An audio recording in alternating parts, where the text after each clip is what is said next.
SVB could impact your business without you even knowing about it. Check out what Grant Cardone has to say about it in our upcoming episode of Beyond a Million. A lot of entrepreneurs, they see SVB collapse and they're like, I wasn't using SVB. It doesn't matter to me. But I don't think that's the point. What was the takeaway for you? And what do you think entrepreneurs should take from it?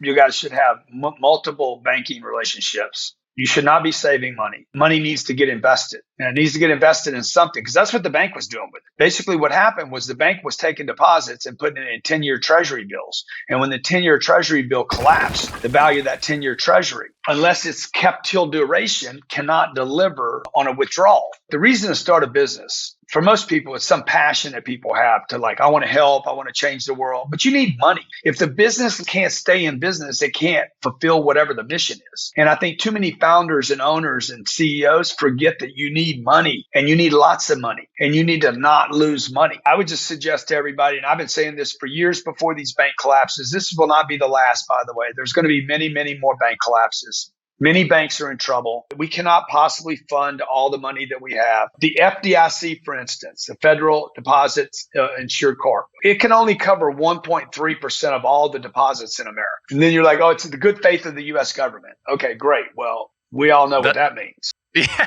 Yeah, right. I was talking to my wealth team yesterday, and we were talking about this issue specifically. And I said, well, look, I don't know about you guys, but they're not high on my list of people to trust, the federal government in general, with my money. Except that they can print money again.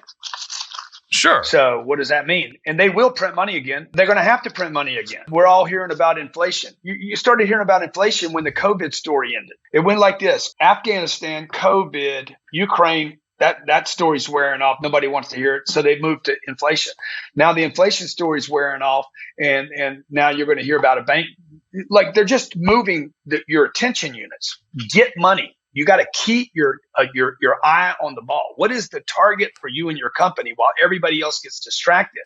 What's the target? Go get the target. In 2010, when I got hammered, I'm like, this is never going to happen to me again. I am going to be a big player. They don't jack with big players. They jack with everybody else. They leave big guys alone. I'm not a big guy yet, but I can get there. I know I can get there. You can't get there if you keep thinking small. You can pay off your cars, and you can pay off your house and your bicycles, and your kids are going to get a good education. But trust me, you guys are still going to be worried when you retire. We have been indoctrinated to feed the beast. I wrote about this in the 10X rule. Feed the beast, not their beast, your beast. And so what I do is I go hustle, Brad. I go hustle the marketplace for money. You guys see me hustling every day. Hit the link, come to this, go to that, buy this, get this. Every dollar that comes in, I pay my bills, and anything left over, I dump it into a real estate deal, and I go hustle again. I'm always broke. I never have any dough on me. If I have dough, I'm trying to get it in a real estate deal where I'm illiquid. Nobody can get the money from me. And I go bounce back into the marketplace, make contact with people, try to get some more money,